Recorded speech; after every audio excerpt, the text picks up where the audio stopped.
بسم اللہ الرحمن الرحیم۔ زنا کی ابتدا کب اور کیسے ہوئی؟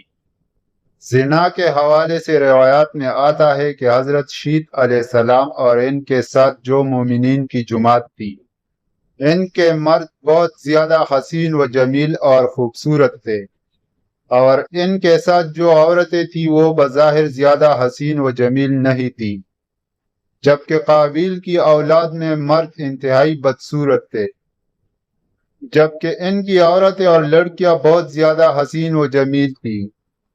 ایک دن شیط کی جماعت کا ایک نوجوان قابیل کی جماعت میں گیا تو وہ نوجوان ان لڑکیوں کی حسن و جمال سے بہت زیادہ متاثر ہوا۔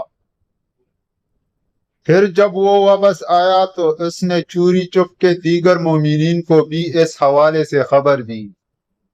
پھر دھیرے دھیرے مومنین کے لوگوں میں سے بعض کمزور ایمان والے وہاں جانے لگے اور قابیل کی اولاد کے اندر جا کر وہاں ان کی عورتوں کے فتنے کے اندر مبتلا ہو گئے اور یوں فسق و فجور اور آپس میں زنا کرنے لگے، جس سے زنا جیسے کبیرہ گناہ کی ابتدا ہوئی۔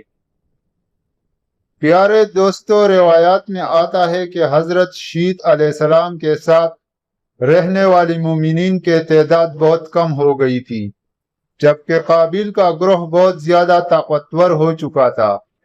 چنانچہ وہ اپنی بستیوں کے اندر بھی فتنہ و فساد پھیلاتے اور اپنے بستیوں سے باہر نکل کر حضرت شیط علیہ السلام کے ساتھ رہنے والی مومنین کو قتل کرتے اور ان کو طرح طرح کی تکلیف اور اذیتیں دیا کرتے تھے۔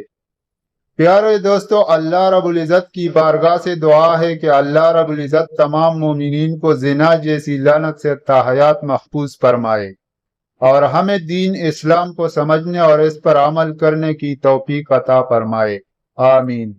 چینل پر نئے ہو تو سبسکرائب ضرور کرے، شکریہ۔